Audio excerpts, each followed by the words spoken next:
Yo, what is going on, everyone? My name is Nick, or the Notorious Fantasy, and as we get ready for the fantasy football playoffs, we need to go ahead and add some defenses to give our team that extra oomph for this week to guarantee maybe we get ourselves the bye week, or maybe this is the week you need to win to get into the playoffs. So in today's video, we're going to be talking about my top 5 defenses to stream for week number 14 of the 2023 fantasy football season, as well as at the end of the video, talking about 4 additional defenses that I think you guys might want to look at for the week. But before we could get into things, I would like to ask that if you guys are new to the channel and you do end up enjoying today's video, that you please make sure to hit that subscribe button down below. And while you're down there, whether you are new to the channel or not, please make sure you do leave a like on today's video. It would help me out a ton. If you want to follow me on Twitter or X, please do so at NotriousFantasy. So without further ado, let's get into my week number 14 defenses to stream for the 2023 fantasy football season. We begin with my number 1 defense to be streaming on the week, the Green Bay Packers at the New York Football Giants in MetLife.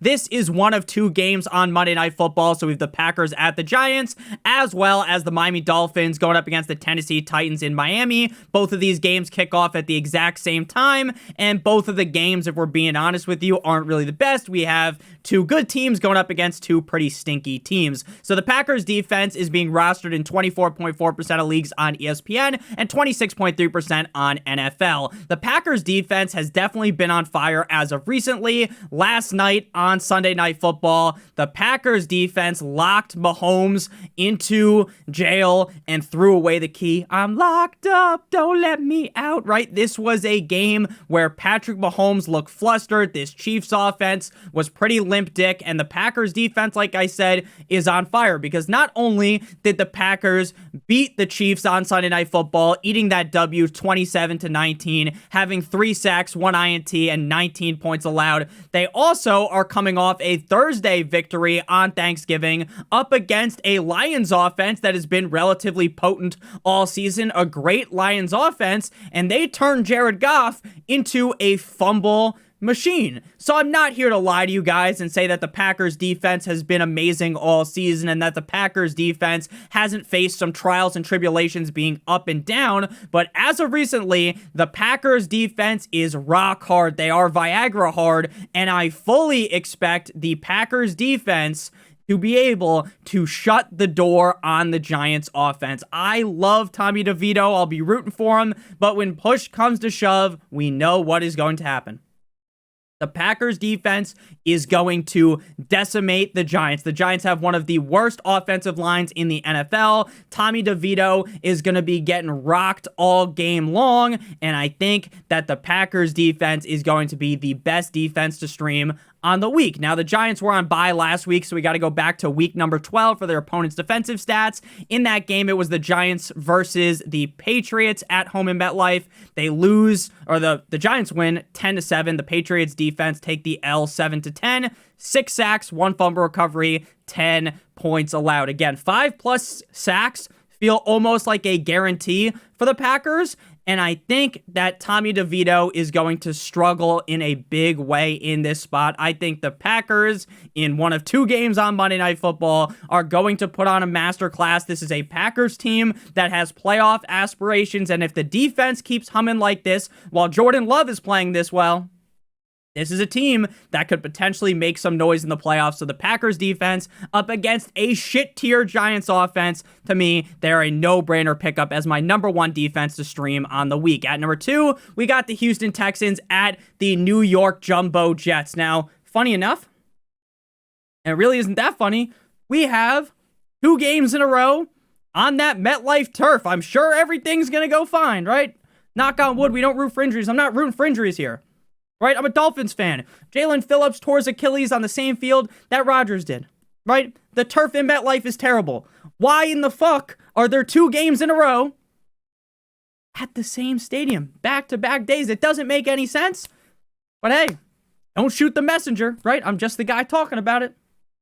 Texans defense going up against the Jets on Sunday.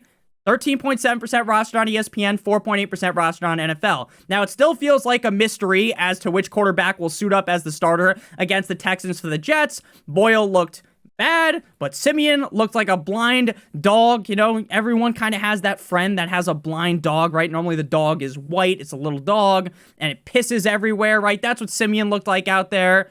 Maybe they go back to Zach Wilson, but I doubt that. So whichever schlub they throw out there is going to get annihilated, fed to the wolves from the Texans defense. This Texans defense was all over Mr. Unlimited on Sunday against the Broncos. They eat the W 22-17, 3 sacks, 3 INTs, and 17 points allowed. Stingley looked like prime Deion Sanders or something out there, right? A gazillion picks, looking like that bland fella from the Cowboys, right?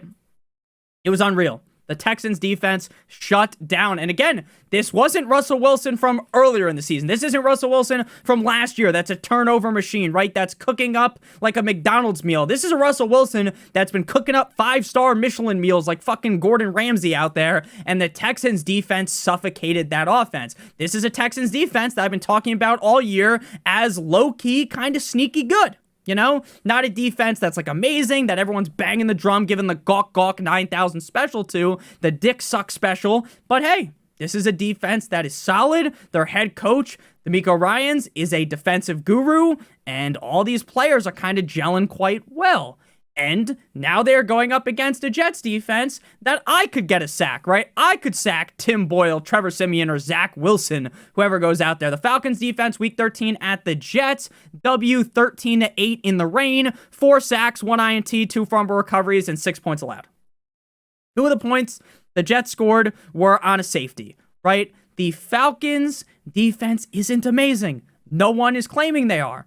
And I said the same exact thing last week when I wanted to stream the Falcons defense. You are trying to target your defense, regardless of how great they are, up against bad offenses. And the Giants and the Jets are textbook definitions of bad offenses. Next up, we move to defense to stream number 3. If you guys have enjoyed thus far and you are new to the channel, make sure you guys hit that subscribe button down below. And while you're down there, whether you are new to the channel or not, please make sure you leave a like on today's video. It helped me out a ton. So we got the New Orleans Saints versus the Carolina Panthers, a division rivalry matchup. The Panthers are already eliminated. It's Jover for the Panthers. They've been eliminated from the playoffs. 58.6% rostered on ESPN for the Saints.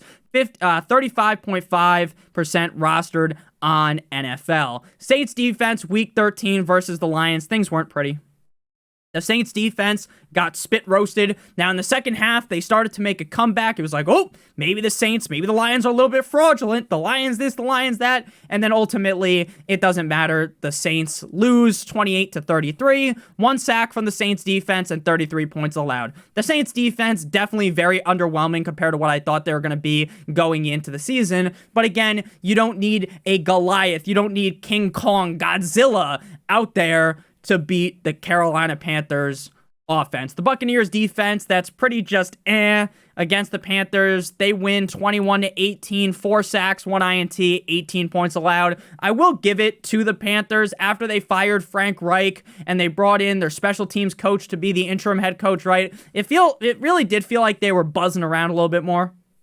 Like maybe the offense had a little bit more juice. The team had a little bit more juice. They were playing together, kind of like when the Raiders fired McDaniels, right? And then Alec Pierce takes over, or Aiden Pierce, whatever his name is. I apologize. Alec Pierce is the receiver on the Colts, right? He takes over. Antonio Pierce, I think his name is actually. I apologize if I got his name wrong. AP, like going psycho. Shout out Post Malone. Yeah, so, you know, that interim coach buzz does work, but it wasn't even enough for the Panthers to beat the Bucs. Again, the Saints defense are not world beaters. The Saints defense, frankly, just isn't very good, but Bryce Young makes bad decisions. Bryce Young is going to get sacked. Bryce Young is going to potentially fumble. He's going to either fumble or throw an interception and get sacked a bunch. So that's a defense you want to be streaming. The defense going up against an offense that is basically inept, a dumpster fire of an offense in the Carolina Panthers. At number 4, we move to the cold like Minnesota Vikings at the Las Vegas Raiders in Viva Las Vegas. 30.8% rostered on ESPN, 22.7% rostered on NFL for the Vikings defense.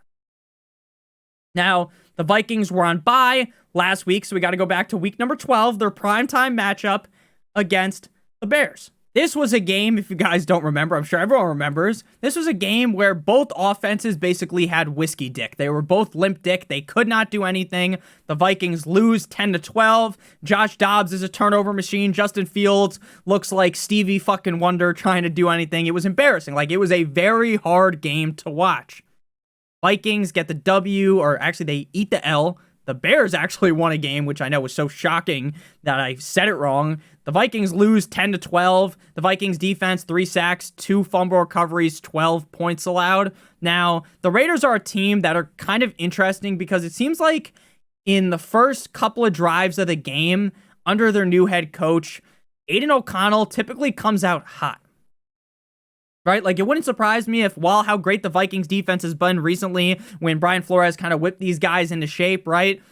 It wouldn't surprise me if Aiden O'Connell and the Raiders just walk right into the end zone instantly, right? And maybe they get up 10-0 early on. But then after that, that's about all the boom, boom, firepower the Raiders offense has. They are a team that comes out the gate hot, and then they jump into a cold plunge, right? They jump into an ice bath because they go from so hot to so cold incredibly fast. Like, they had the Chiefs. Now, the Raiders were a team that were also on bye last week, so we got to hop in the DeLorean, Marty McFly style, and go back to week 12 for their opponent's defensive stats. So the Chiefs were they were getting pushed into the ropes, right? The Raiders are pushing forward. They've got them up against the ropes, right? And they're not doing the Ali rope-a-dope, right? They're fucking eating punches, right?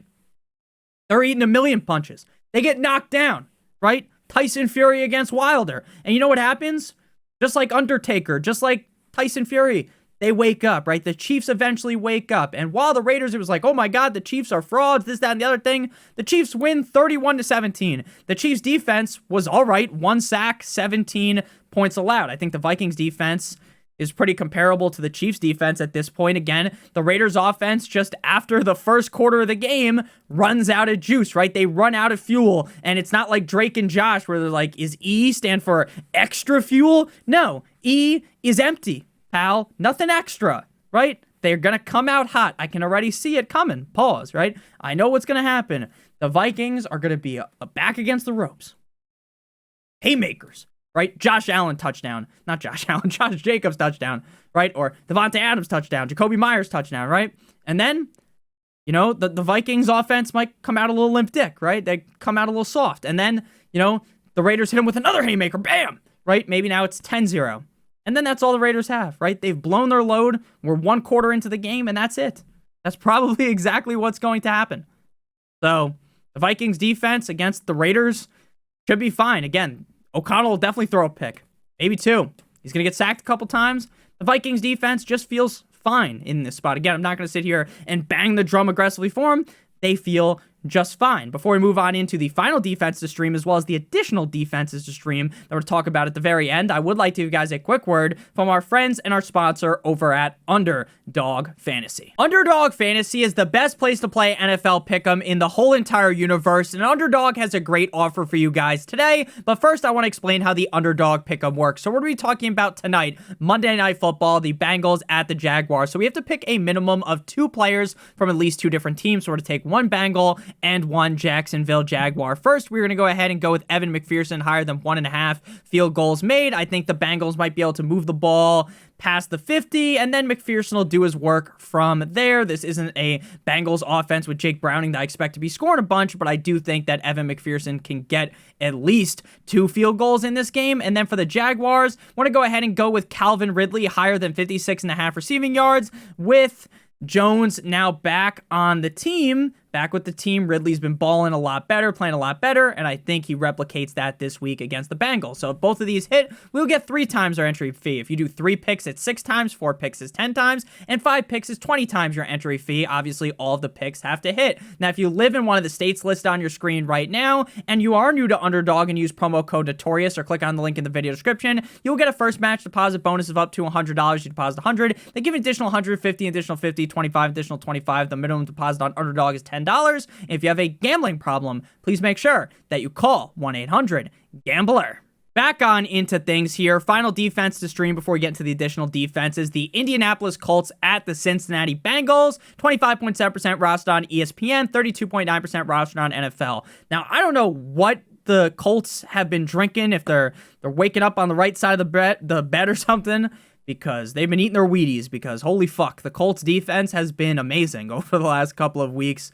The Colts were all over the Titans in Tennessee. Now, I know Derrick Henry kind of ran train against them, right? He scored those 2 touchdowns, but Colts win 31-28 in overtime, 6 sacks, 2 fumble recoveries, a touchdown, 26 points allowed. This is a defense that forces a lot of turnovers. This is a Colts defense that's very fun to watch. They are very, I would say, it almost feels like they're always hunting for the ball, right? It's not some bend, don't break, like let them advance. They're very aggressive. And it turns into a lot of turnovers.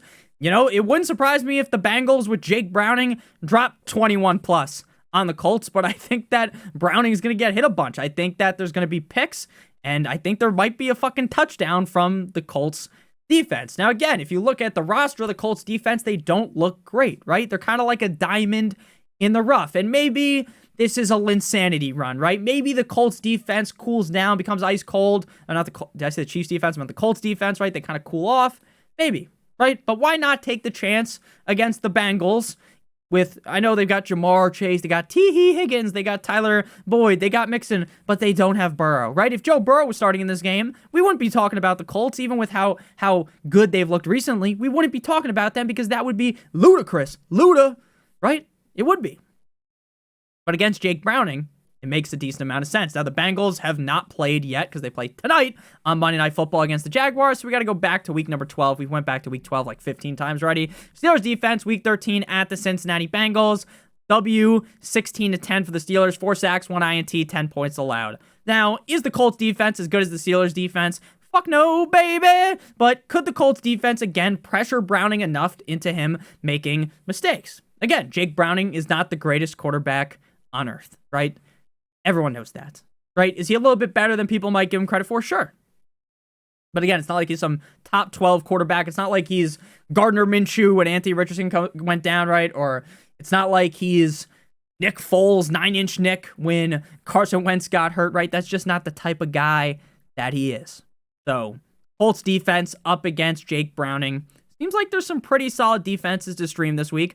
The first 3, uber confident in those guys. Those are very exciting defenses. The Packers, the Texans, the Saints, and the Vikings, the Colts. I still feel confident in them, but I would definitely think the top 3 are in a different tier. Again, that doesn't mean that the Vikings or the Colts are bad by any means, because again, we just talked about them so fondly, right? We just had a nice conversation about them. So now we move on in. Before we get out of here, hit that like button, hit that subscribe button down below. We'll just give you some bonus defenses, additional defenses to stream. Now, they probably aren't available, but if they are, you should definitely run on into the waiver wire like Lightning McQueen speed and add them. Pittsburgh Steelers versus the Patriots. This is a prime time game. I don't know why, but this is on prime time. I know, no Kenny Pickett, kissing titties Mitchell Trubisky. The Patriots offense is terrible. The Steelers defense is great, even with TJ Watt hurt, so I'd run in with the Steelers. The Dolphins versus the Titans. Will Levis did look pretty decent and has looked good twice this season, but this is a Dolphins defense that, you know, some people are talking about maybe the Commanders offense might be sneaky good. No, shut the door completely on them. The Commanders offense could not do anything. They had him in a stranglehold. The Dolphins defense was all over him. Terry McLaurin had nothing. He was running wind sprints out there after the game. He said, "Oh, I was just doing cardio out there," right? The Dolphins defense is not the Dolphins defense from earlier on in the season. Ever since Jalen Ramsey came back, he's like the skeleton key for this defense, and normally the Dolphins defense dominates against bad offenses. The Ravens up against the Rams. The Rams offense actually has been percolating a little bit. They've been looking a lot better, but the Ravens defense is the Ravens defense. They are very, very good. And then the 49ers versus the Seahawks. Again, the Seahawks are kind of on fire, right? They looked really good up against the Cowboys. But against the 49ers, no dice for them. I think that the 49ers defense is going to really do Geno Smith dirty. Again, not saying like injury-wise. I don't root for injuries, but I just think Geno Smith is going to really struggle. Going to be thrown on the struggle bus in this one. So thank you guys all so much for watching. If you didn't enjoy today's video, please make sure you do hit that subscribe button down below if you're new. Whether you are new to the channel or not, make sure you leave a like on today's video. It would help me out a ton. If you guys want to go ahead and check out the video later when we're talking about the week number 14 top 10 must-add waiver wire pickups. If you are not a part of the Patreon and want to join the Patreon, you get access to my weekly rankings, as well as an answer to any of the questions you guys may have for $7.50, link in the video description or in the pinned comment. I love you guys all so much. I hope you have a great rest of your guys' day. It's almost playoff time, baby. Let's get excited. Love you guys. Have a great one. As always, good boy.